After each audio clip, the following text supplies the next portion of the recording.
Okay. All right. This is gonna be a demonstration for doing your process documentation for emphasis for SI number two.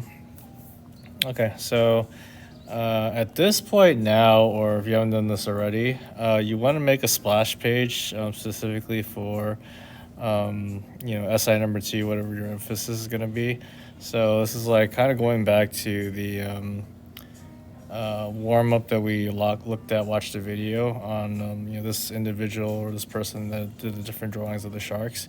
So I definitely do recommend watching the video just because I'm gonna just mention a couple of things that he has in the video, but just kind of do a little shorthand explanation of like how to go about with your drawing studies. So you want to have like your references of images to help you with your drawings, but basically we're just gonna just do drawings of these different things, kind of put it all together as like a splash page. This is gonna be for like a different assignment to do that for your drawing study. But basically what I'm doing with my study though is I'm just relaying it back to SI number one. Obviously you guys are going to be doing SI number two, but for this particular piece, if I wanted to do a little bit more of a stronger study of the face of the head, I can improve on this part of the drawing if I wanted to. So I feel like the head could have been a little bit better, just showing more like that deviant or evil look. Um, you know, this is like just kind of example with SI one. What you could do with SI number two, though. All right. Okay, so just going to the document I was just currently working on. So I did a few of these drawings and sketches of like some of the heads on here. So now in terms of your sketches or drawings, though, they don't have to look like finished or completed pieces. Again, this is just practice, building up your skills for whatever you plan on drawing. So I would just keep things real simple. You can just do like a drawing sketch. You can even do it on like one single layer. And the nice thing about doing it on one single layer though is you can always make it smaller, larger. You can kind of compose the page the way you want it. But yeah, don't do like a multiple layer drawing though, just because I want you guys to keep it real simple though. Yeah, but there's two approaches you can go about with like your drawings. Is again, you're just gonna look at these pictures and draw it. So one approach is you could simply just look at it from observation. So you're kind of a little more comfortable drawing. You can just draw it from direct observation. So in terms of like the head though, I always think about like like the proportions for where things are. Oops. Actually, let me make a whole new layer. So just make sure you make a new layer for your different drawings. That way you can kind of collage, move it around, organize it in like however fashion you want to make it. So I'm doing like the top, the bottom of the head. We usually draw like a line down the middle just to do a cross section of where like the head is.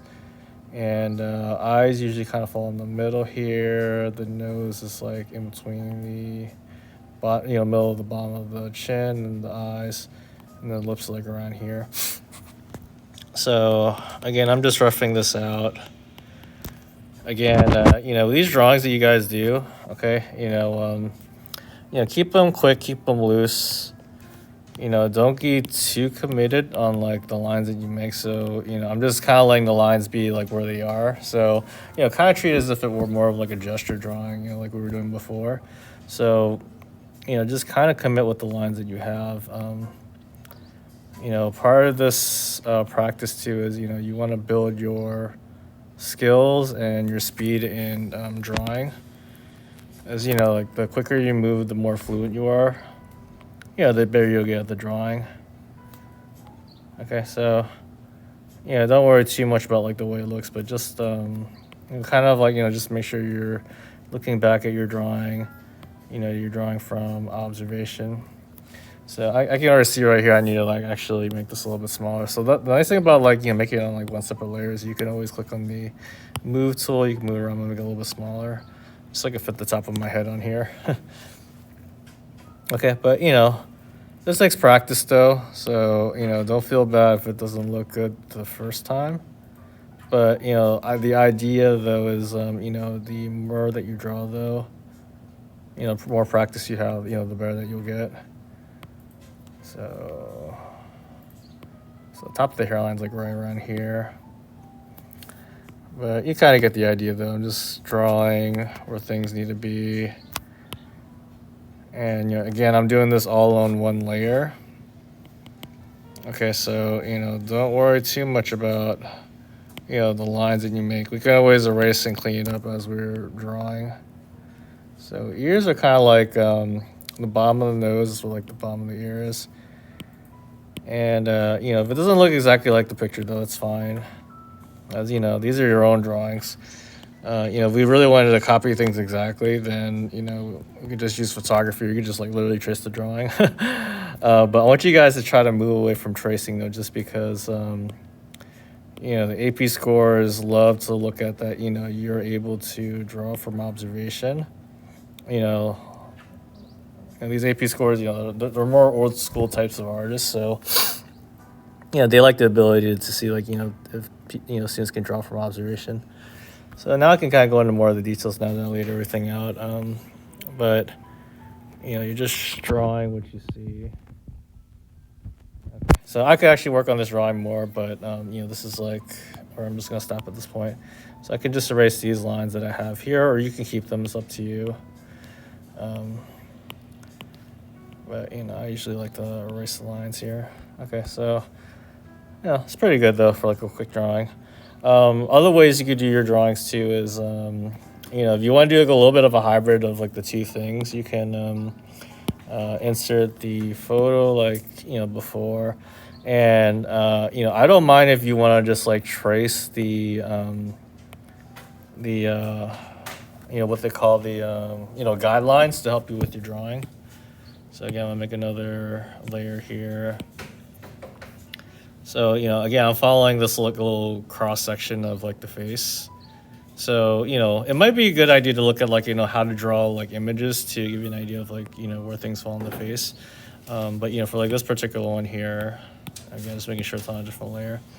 Like this is where the top of the head is. This is actually at like a different angle, so this is the bottom of the head here.